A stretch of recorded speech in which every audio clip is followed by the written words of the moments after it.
corruption, equilibrium, harmony. We're talking about the 50th gene key, of course. I'm Molly, you're watching Mirror Readings, and if you'd like to get a Gene Keys reading from me, please visit my website, mirrorreadings.com, and subscribe to this channel to save 15%. Okay, so this shadow of corruption, what does it really mean? Because people often look at this shadow and they're like, ooh, what? No, I'm not corrupt. It's not that kind of corruption. Have you ever heard of like the term data corruption, right? Where some computer program is just not working because some of the code is fucked up. I don't speak computers, as you can probably tell, but hopefully you're familiar with the term, because this means there's some kind of corruption in our genetic code. It can be karmic, ancestral, but basically like we're coming in with some disruption of the divine instructions that's got us like going in the wrong direction, focused on the wrong things, or oftentimes mixed up in our priorities and our values. People with gene key 50 are often sensitive souls, sensitive to the corruption in the world in a way that can make them passive. Like they just want to give up because they think like everything is just corrupt and there's nothing they can do about it. And also they tend to magnetize corrupt people to them. And again, this is not like an ego or greed-based corruption. This is some inappropriate emphasis on some values or something external that comes from, again, like this corruption of our genetic code. It can also come from trauma. Have you ever heard the term epigenetics? That's the effect of the environment on how our genes express. And yeah, even trauma in this life can create this corruption. But the way we get to the gift of equilibrium, the way we get to all the gifts in our gene keys is by embracing this shadow. So how do we embrace corruption, and how do we deal with the passivity that is often a byproduct of being stuck in this shadow, right? We have to activate ourselves in order to stabilize in our gifts. And this shadow will keep us looping on, fuck it, there's nothing I can do. We embrace corruption by embracing corruption and not taking it personally, right? This is not our fault, so to speak. I mean, maybe our souls made a choice before we came here that we were going to come in with this particular like life blueprint, but corruption is nothing to like get hung up about or like beat ourselves up about. It's just something that we have to deal with. And if we don't deal with it, we can repress it, which has a very interesting expression I want to read here. When repressed, this shadow will overload us to be better, as if this corruption is our cross to bear, all right? That pressure to be better, oh my God, y'all, that can create so much stress, all right? And in a reactive state, we get the fuck it's, right? As I described just a moment ago. And the fuck it's can tell us, fuck it, everyone's corrupt. Let's just live irresponsibly. It can also say, fuck it, everyone's corrupt. Let's just be passive and accept the status quo and try not to be too depressed about it. Spoiler, it becomes very depressing. And the way to get out of this is by having self-discipline in lifting our own spirits. We have to become buoyant in our daily habits, right? And make sure we're creating and transmitting joy, even in the most mundane areas, in order to stabilize the 50th gift of equilibrium. If we're looping on stories about corruption, right, within ourselves, or probably more likely in other people and just like in the world in general, we can't create and transmit joy. And we certainly can't bring it into our daily habits, which is what this gene key is asking us to do. So that self-discipline, okay, in elevating our own spirits, that's one on-ramp. Contemplation is another one. What are we contemplating? Our relationship with trust, of course. Trusting life is like usually always in every gene key a way of stabilizing our gift frequency and getting towards the Siddhic frequencies.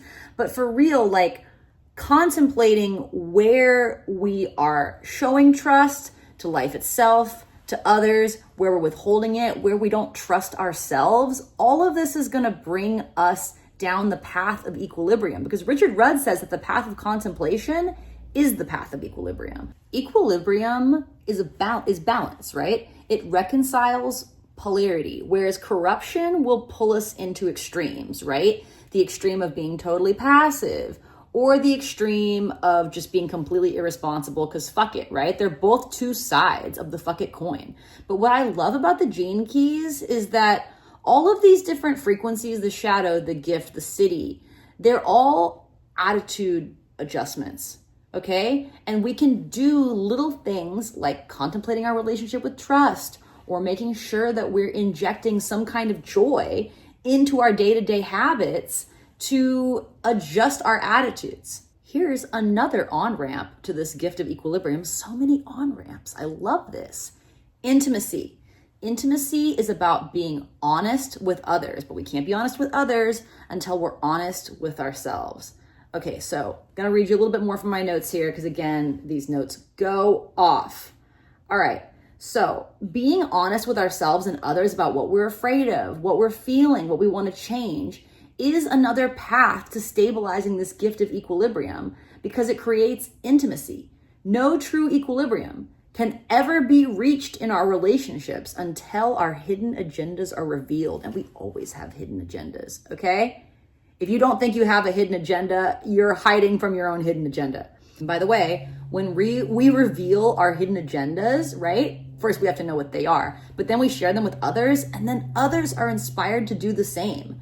People who embody this gift of equilibrium can bring like balance to social groups in a way that no other gene key can. And bringing balance to social groups means fulfilling both individual and group needs.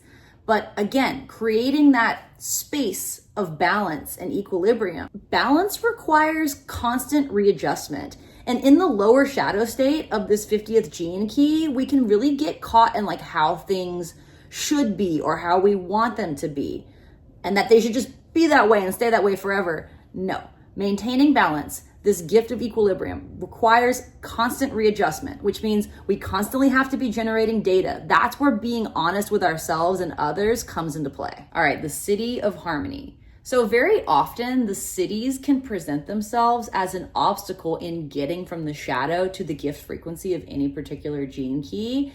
And in this case, like when we're in the shadow state of this 50th key, we think that harmony is a fantasy, that it can't be achieved. So we don't strive for it. But Richard Rudd says that harmony is our true nature and that all human beings are fundamentally elements of music. And as we do our work, right, to connect to higher consciousness, expand ourselves and become the best that we can be, we start playing together all of our individual personalities like a beautiful symphony. And in this citic state, there's a domino effect. Those who embody this city, again, have massive influence on their social groups and one-to-one relationships. This gene key is really a tipping point for humanity. Again, because once you stabilize in the gift and citic frequencies of this key, you radiate it out into the social group, okay? So depending on where you have this key in your chart, I just did a reading for someone who has it in their evolution, and I was like, whoo, yes, this is like the challenge of your life. And as you meet that challenge, because each gene key pathway goes challenge, breakthrough, core stability. That's how the sequences move. So as she gets from her life's work to her evolution, okay, through that challenge, her breakthrough into equilibrium, oh my gosh, that's a breakthrough for literally like everyone she's ever known and loved. And maybe even people that she's passing on the street. I don't know how far these ripple effects go. But again, this gene key is a tipping point for humanity, and that could mean like anything. But I believe that we're all interconnected. So I have to believe that maybe just like my energetic state of being is influencing people that I come in contact with, even if we don't have a direct relationship. Anyway, I'm just out here taking radical responsibility for the human race by becoming the best version of myself. And if you're watching my channel, I'll bet you're doing that too. So harmony. Again, Richard Rudd says this is our natural state of being, and this is where evolution is taking us anyway. All right, we're gonna end up here, but doing our work, expanding our consciousness, okay? Being forgiving, all of the things that we do to be the best version of ourselves is accelerating this process. When it comes to expanding our consciousness, I am a raging accelerationist. I'm Molly, you're watching Mirror Readings. Did you like this video? Please consider subscribing to my channel. It helps me so much. And if you'd like to get a Gene Keys reading from me, please visit my website, mirrorreadings.com.